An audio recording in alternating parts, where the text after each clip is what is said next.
Arrest of former Mexican defense minister, in the United States, shakes military. The arrest of Mexico's former defense minister in the United States on charges that he protected a drug cartel in exchange for bribes is a blow to Mexico's military, one of the few institutions that had maintained the confidence of the people. Until Thursday's arrest of retired General Salvador Cienfuegos at Los Angeles International Airport, the military was still respected by virtue of appearing to be largely above the corruption commonly seen in other pieces of Mexico's security apparatus, despite documented human rights abuses. For Mexico's last 3 presidents at least, the military was the security force that could be deployed against the country's powerful drug cartels. U.S. prosecutors' allegations that Cienfuegos was nicknamed the Godfather and carried on direct conversations with the leader of a violent cartel moving cocaine, methamphetamine and heroin into the United States led many Mexicans to wonder, what now? Now we're in a really complicated situation because now nobody can help us, said Guadalupe Correa Cabrera, an associate professor with George Mason University. You can't argue anymore that you're going to send in the army because it's the least corrupted institution. It's the same or more corrupt than the others. Cienfuegos was arrested at Los Angeles International Airport Thursday at the request of the U.S. Drug Enforcement Administration. He was scheduled to make an initial appearance in court via video call Friday afternoon and to eventually be transferred to New York where the case originated.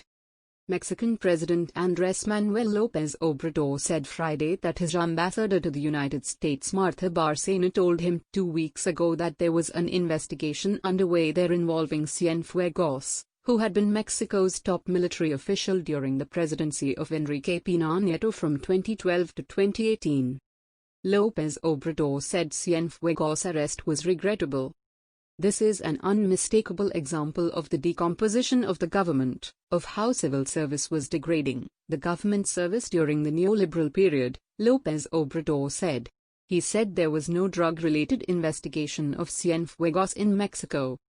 He offered a vote of confidence to current military leaders, asserting that the leaders of the Army and Navy that he selected are incorruptible.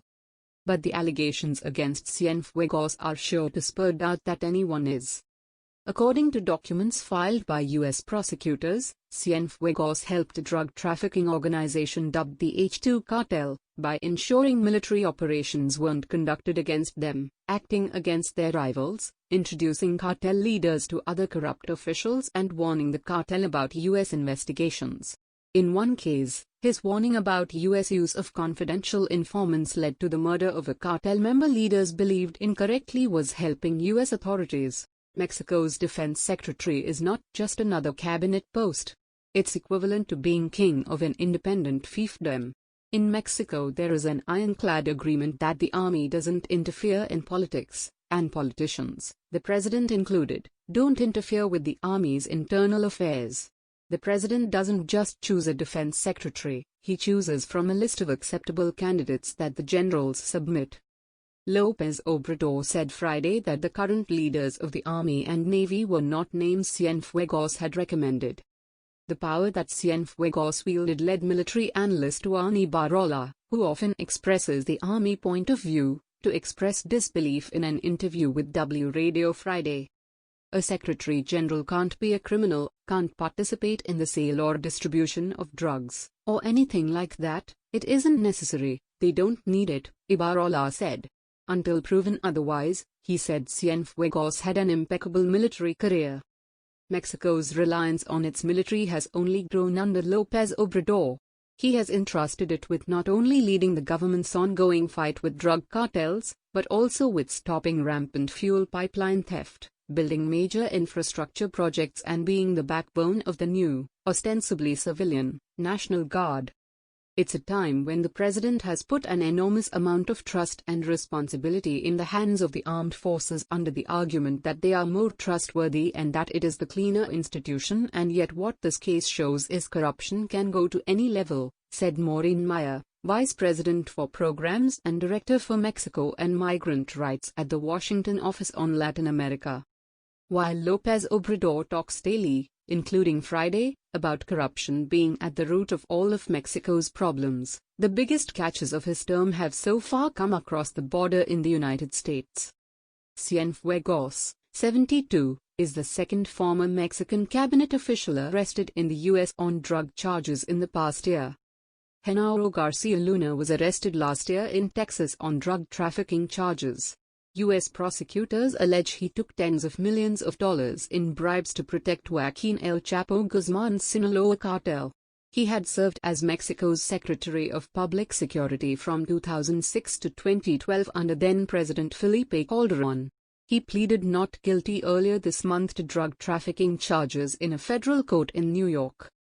The Garcia Luna case and now Cienfuegos would represent 12 straight years of corruption at the highest levels of Mexico's security efforts, Maya said. Cienfuegos is not the first general arrested for involvement with drug traffickers. General Jesus Gutierrez Rebollo was made Mexico's drug czar by President Ernesto Zedillo in 1996. He was arrested the following year after it was discovered he was living in a luxury apartment owned by the leader of the Juarez cartel, Amado Carrillo Fuentes. Under Cienfuegos, Mexico continued its pursuit of the war on the drug cartels launched under Calderón. Guzman was captured twice while Cienfuegos was in command, in 2014 and 2016, but the army was not directly involved in either. There was talk at the time that the DEA had more confidence in Mexico's Marines for acting on the most sensitive intelligence. A Colombian drug trafficker testified early last year at Guzman's U.S. trial that the kingpin had boasted about paying a $100 million bribe to Peña Nieto to call off the hunt for him. Peña Nieto's spokesman denied the accusation. Mexico's Defense Department had no immediate reaction to Cienfuegos' arrest. Samuel Gonzalez, who founded Mexico's Special Prosecutor's Office for Organized Crime in the 1990s, said that the prosecutions of Guzman, Garcia Luna and now Cienfuegos illustrate that it's really a trial against all the cartels and the ties between public servants and the cartels. It is a very powerful paradigm change, he said. In the United States they are getting into the entire security area and it's the first time they're doing it. Are they going to get into the political protection and arrive at our next president? It looks like the prosecutors in New York want to get into the political arena.